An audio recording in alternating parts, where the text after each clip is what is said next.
Welcome back. In this lesson, what we're going to do is launch a compute engine instance using a custom network configuration. We're going to connect this compute engine instance to the virtual network that we deployed earlier. To begin the deployment, what we need to do is browse to the VM instances page under compute engine over here on the left.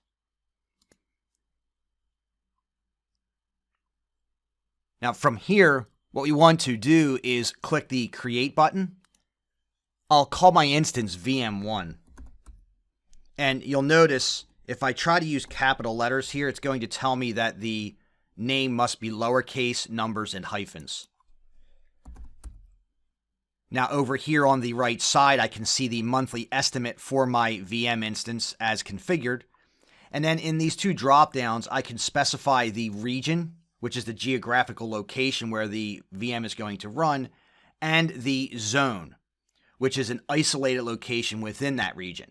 Now, what the zone does, as you can see here, is determine what computing resources are available and where data is stored and used. Now, in the machine type box here, I can customize my VM. I can select the CPUs and memory that my VM should use. What I'm going to do here is select 2 CPUs and 7.5 gig of memory. What this is the N1 standard 2 size. And when I make that change, we can see my monthly estimate changes as well. Now, if I hover over the icon next to container, I can see that I can deploy a container to this VM instance by using a container optimized OS image. I'm not going to do that for this lesson here. What I am going to do is under boot disk here, I'm going to change this boot disk. We can see right now that the current boot disk is a 10 gig standard persistent disk running the Debian GNU Linux 9 image. What I'm going to do here is change this. And for this exercise, we're going to deploy a Windows Server 2016 data center image. So we'll go ahead and scroll down here.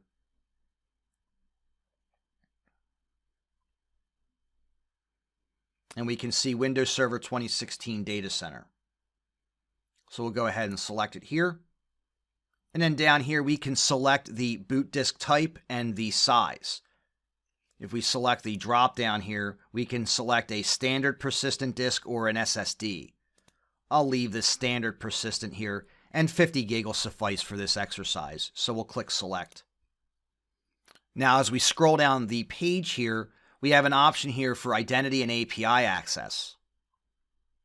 If we hover over the icon next to identity and API, we can see that any applications that run on the VM, they use the service account to call Google Cloud APIs.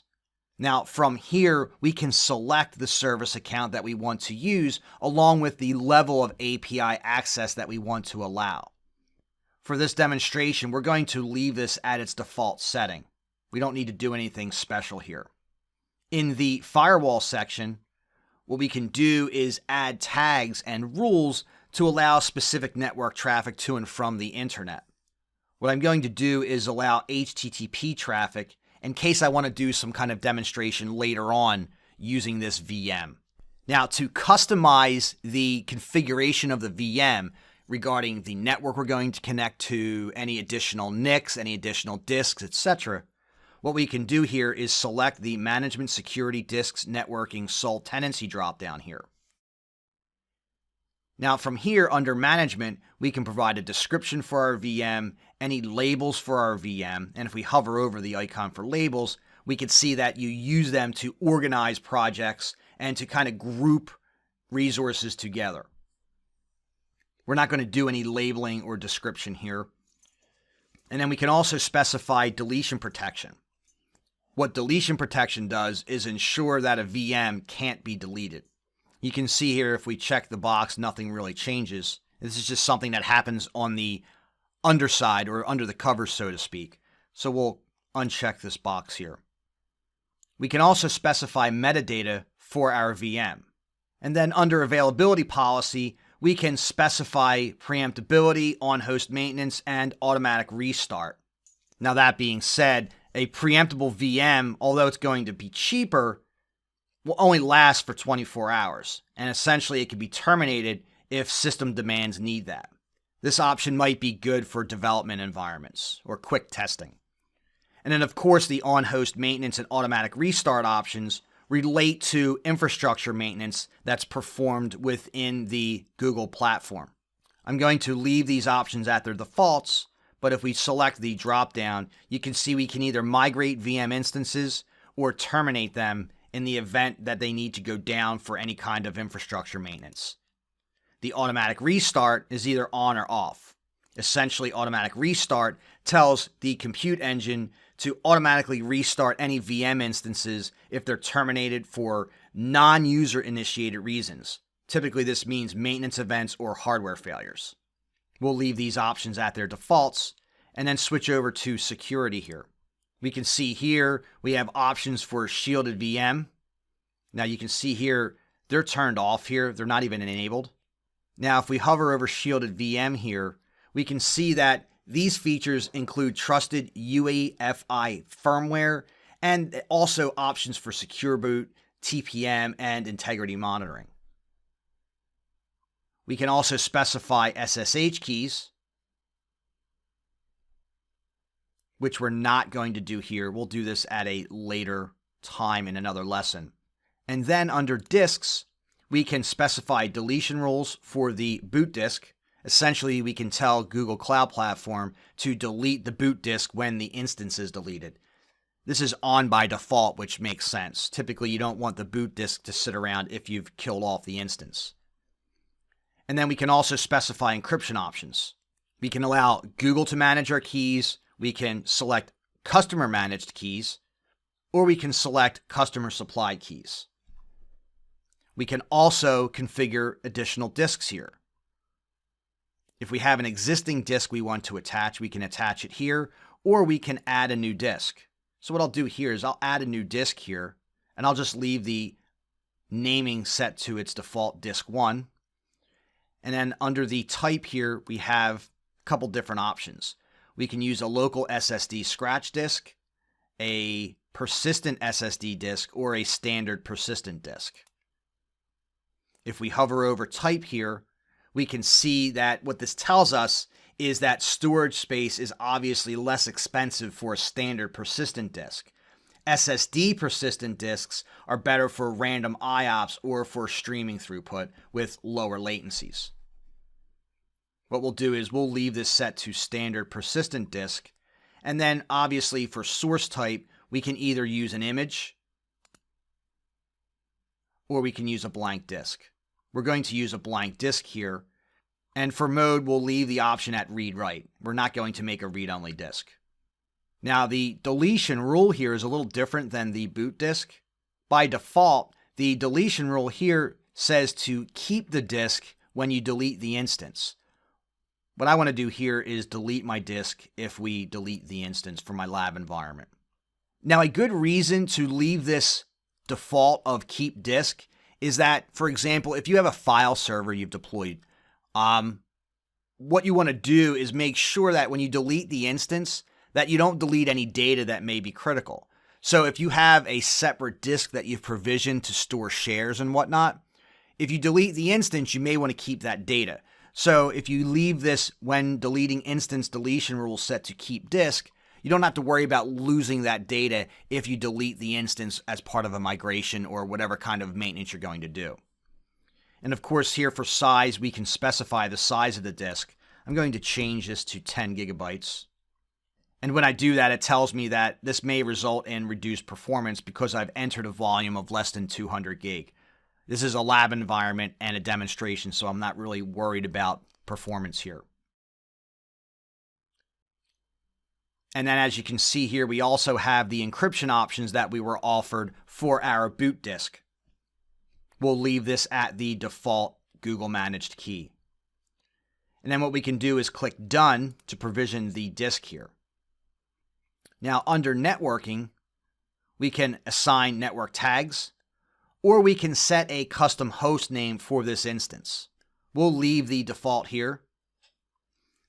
But more importantly, this is where we can either add new network interfaces or edit the existing ones.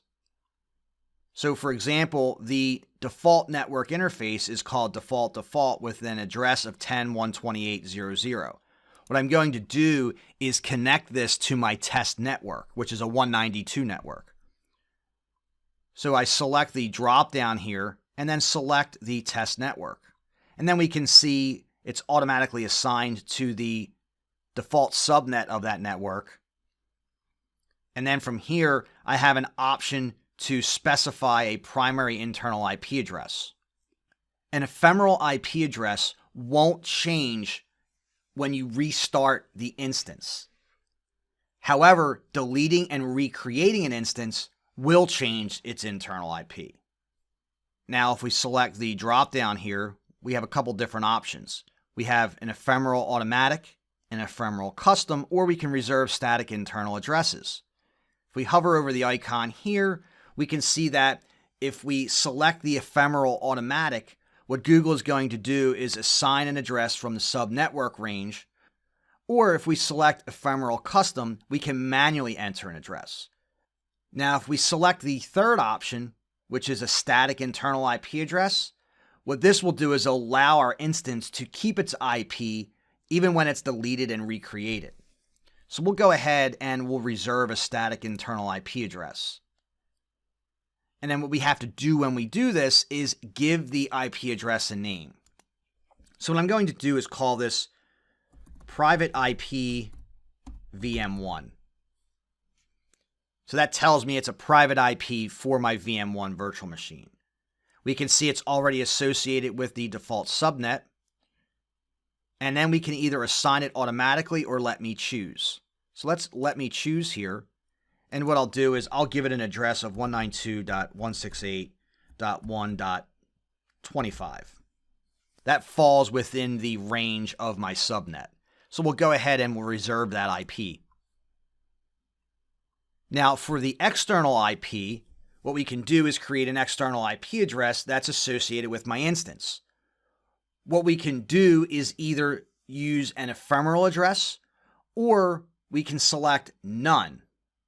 We can also select an unused static address.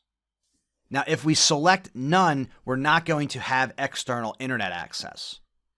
So what I can do here is I'll just choose ephemeral. Now, the network service tier gives us a couple different options. We can choose premium or standard. Now, what this tier does is allow you to optimize network quality and performance. I don't need premium performance here for my lab environment, so I'll select standard. We don't need to do any IP forwarding, nor do we need to create a public DNS pointer record. So we'll just click done here. Now, if I wanted to create a new network interface, I could click add here and create a second NIC for my VM. I don't need that for this lab environment, so I'll cancel here. Now, if we select sole tenancy, we can see here we can specify tenancy affinity labels. We don't need to do that here. So what we can do now with our VM configured, we can look at the monthly estimate here. And suddenly the cost of my VM has gotten a little more expensive than what it was when we started. But to provision our VM, we now scroll down and click create. What this is going to do is create a VM called VM1 on my test network with the options that I've chosen throughout this configuration process. So with that said, you can see that lots of configuration can be done right from within the VM deployment wizard. You can pretty much deploy your VM with any combination of configuration options that you need.